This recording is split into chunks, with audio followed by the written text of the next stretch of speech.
News network, मैं हूं मोहम्मद एहसन।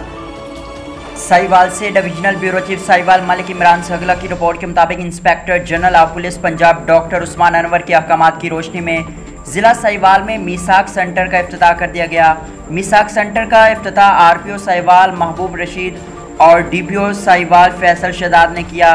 बैनुल मज़हब हमआहंगी के फ़रोग़ के लिए डीपीओ ऑफिस साहिवाल में मीसाक सेंटर का क़याम अमल में लाया गया। इस मौके पर आरपीओ साहिवाल ने कहा कि मीसाक सेंटर का मकसद अक़लियती बरादरी के मसावी हकूक़ और उनके मसाइल को मिल बैठ कर हल करना है। मीसाक सेंटर में पुलिस खिदमत मरकज़ की सहूलियात भी फराहम की गई हैं।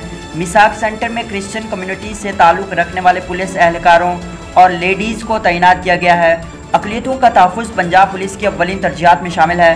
क्रिश्चियन कम्युनिटी के अमायदीन ने अक़लियती बरादरी के हकूक़ के तहफ़्फ़ुज़ के लिए कायम किए गए मीसाक सेंटर के इक़दाम को खूब सराहा।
बुलेटिन में फिल वक्त इतना। मज़ीद देखते रहिए ANY न्यूज़ नेटवर्क।